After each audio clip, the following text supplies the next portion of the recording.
their business. And that's the tough thing, because we emphasize correction, and Jesus is talking about something very different. Fraternal correction is not about judging, it's not about criticizing. It's a way of keeping people within the community. The most telling word in the gospel today, because Jesus is giving us kind of instructions on how to do that. He gives us several steps to be able to talk to somebody that we perceive as not doing something that helps the community, not doing something that allows that person to remain in the grace of God. And if you have ever had to do that, you know how challenging that can be. But the word, the key word, if you notice right from the beginning, Jesus tells his disciples, if your brother sins against you. Notice that word, brother.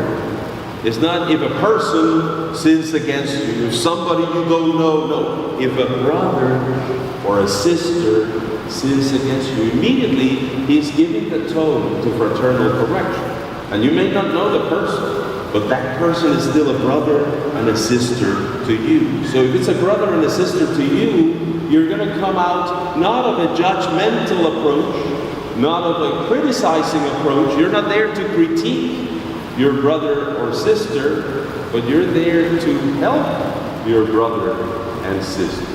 You're there to reach out so that that person can remain within the community of faith. That's what Jesus is recognizing there. And if you notice, as he says that, he gives us several steps. So if that doesn't work, the first step is go personally to talk to that person. Go individually to talk to that person. That says a lot, because already that person is not being threatened to be embarrassed in a group. You're personally addressing that person. One very important thing as you do that individually is that you give that person the opportunity to explain. You see, because sometimes we may misjudge and we may misunderstand and we may not see what's really happening, and that person can explain to us, well, this is what was really happening. And then we understand, and we may be calling him back or her to community, but they already have an explanation why that happened, and in a non-threatening way. But Jesus says, if that doesn't happen, then bring a few witnesses with you. And the witnesses offer strength to the argument, to what you're saying. That was very important to the Jewish people, to have witnesses.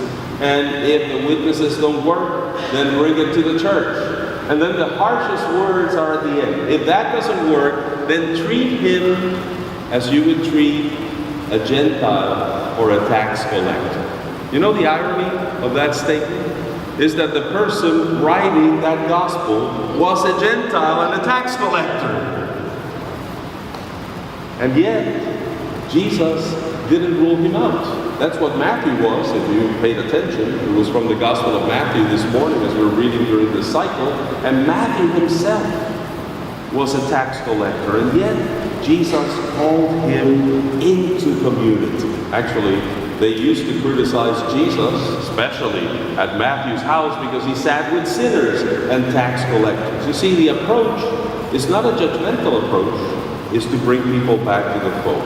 And we do exactly the opposite of what Jesus is telling us, because instead of going directly to the person that we should be talking to, what do we usually do?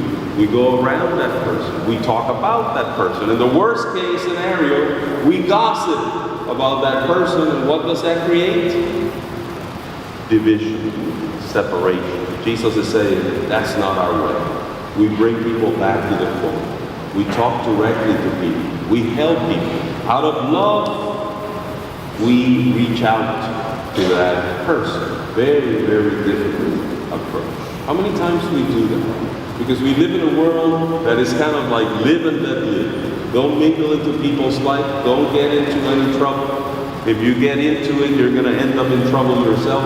And it's so contrary to the gospel. We could only do it in that loving, caring way. I wonder how many people we could bring back to the fold that we know right now are perhaps hurt